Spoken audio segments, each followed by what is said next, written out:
I want to just say a few things about a hoarding spirit that shows up in leadership. A week and a half ago, I was with a new friend, a man who started his company about 35 years ago, and he came out of an Amish background. His father built silos, so he helped his father build silos. And in the old days of silo building, they would haul the cement up. The ring of the silo was poured, and they would haul the cement up in buckets. And, a silo can go 100 feet up. And at a certain point, he discovered the technology of cement pumping. And so he started doing that in silo building. And then he realized that all kinds of construction sites can use cement pumps, these machines that would put the great booms out over a project. And instead of the cement just coming out the back of the truck into wheelbarrows or what have you, the cement would go up and pump down. And so he expanded his business. And a certain point of time came as he was growing his company when a person that he saw as a customer came to him and said, I would like to do some of that work myself, but I need some help in acquiring my own cement pump truck. And this man I was visiting with had a decision to make. Should he hoard the market? Because here was a fellow that he had done a lot of work for, pumping cement, driving his trucks over, doing the job, coming back, getting paid for that. This person had opportunity to do some of that work in his region and asked my new friend, would you help me get a truck? I promise you a hoarder says no, because, and here is what is at the heart of a hoarder's worldview, there's only so much market, and I want my piece. I'm going to hoard my access to the market. And if I help you, I have lost a piece of the pie. And as my friend was sharing the story with me, he said, it's really amazing, John. I did it. He said, I helped my friend become my competitor. And he said, as I did it, I realized that what I had done is I had increased my value, not decreased it. The pie didn't get smaller. The pie got bigger. And he said, I've now helped him buy several trucks. And when he has difficulties in what he's doing, he comes to me. And so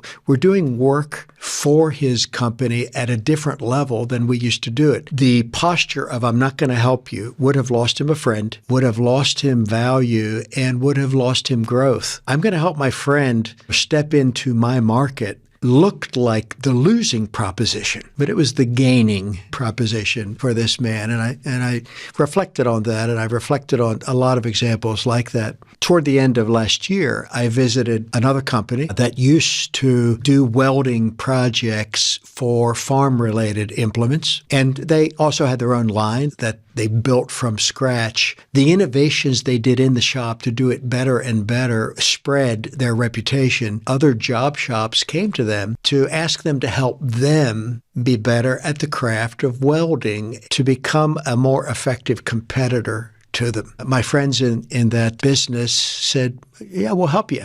And so things that they had figured out how to do better, they shared in their market. You say, well, that's ridiculous. There's only so much market. But what happened to this company is that they went up the value chain, and they are now manufacturing equipment and tools and other implements to sell to weld shops. They went up the value chain. They didn't go down.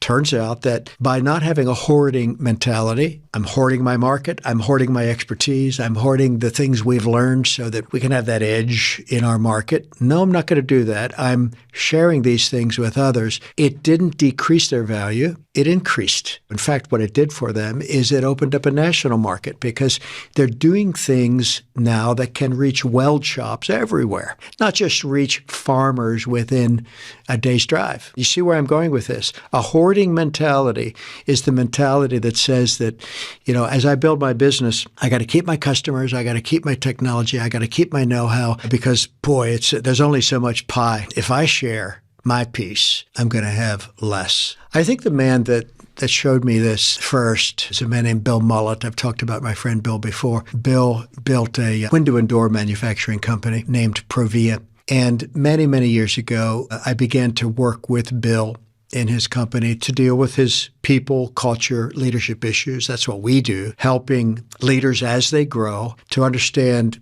leadership practices that strengthen cultures of humanness, that activate and energize and engage workers who bring more, because work is a a cooler place to be. And so I helped Bill with that somewhere around 2005, 6, going now around 20 years ago. And what I discovered in his company is that he said to everybody in his organization, if we've figured something out, if we've gotten good at something, I want you to share it with other businesses in the community. Listen to that.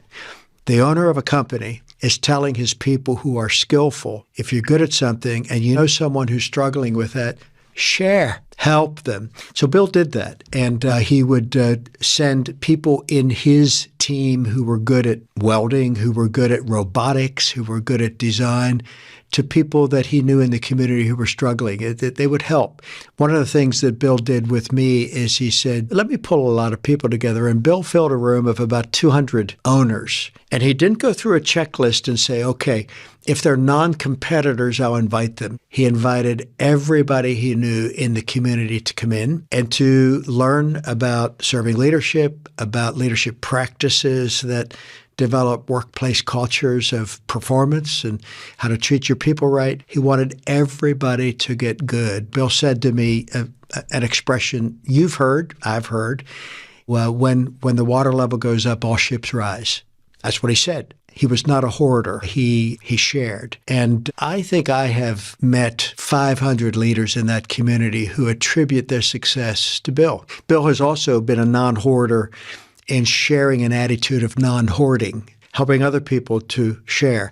And in the same way that I told the story about my friend whose specialty is in cement pumping, or my friend whose specialty is in welding, the nature of their businesses grew when they stopped thinking in terms of the small pie. Only so much. And if I lose a piece, then there's less for me. In fact, a hoarding attitude begins with an idea that there is only so much. It's a zero-sum game. And so, boy, I got to get mine and keep it. And my competitors are my enemies. This isn't the way things are. As we share, as we serve, as we take things that belong to us and make them available for the strengthening of others, our value doesn't go down. Our value goes up. The opportunities we have to add value to others expand. What we're doing when we decide not to hoard is we're going through business lessons that actually elevate our company, that allow us to be seen as a company that is of greater value. And when we are producing greater value, there's a larger market that can appreciate that value and value us back. The company that Bill built that was somewhere in the range of, I would say, 125 million in 2005, 6, 7, is somewhere in the range of $1 billion today. They've lived this way. Let's be excellent. Let's learn. Let's crack through the obstacles of our growth. Let's get better at what we do. Let's help others do that. Let's be generous with the marketplace, with our partners, with our vendors. Let's make sure that everybody elevates. Let's help this thing that we're getting good at be distributed to others. The things that we possess don't belong to us. I've talked about this in a variety of ways. And this attitude of hoarding, as it applies to how we think about market and competitor, we need to get past that. Value creation is an all-encompassing deal. Yes, inside our company, we want to create value for our customer and get value back with a margin so that we can grow. That's what business is. But as an enterprise, we want to create value for our community, for our neighbors, and for the other businesses, because when our economy grows, when our county becomes stronger, do you think our business doesn't have more opportunity? When our skills grow, when the people around us develop more, isn't that good for everyone? It's not a zero sum. It's not one piece of pie that we fight over. Value creation is an expandable and, frankly, limitless engagement where we learn, we grow, we develop, we serve, we deliver. Our value increases. People realize they can trust us more. People see that doing business with us is good. And the opportunities for us to have an impact are greater. And so let's not be hoarders. Leaders are givers. Leaders are sharers. Leaders are investors. Leaders are relaxed about these things. Good leaders understand that when we turn what we have over, and when we share it freely, and when we help, there is a return on that allows everything that we care about to be served well. And it is what allows us to make the biggest impact we can in service to our world. For more information about the Center for Serving Leadership, visit our website at centerforservingleadership.com.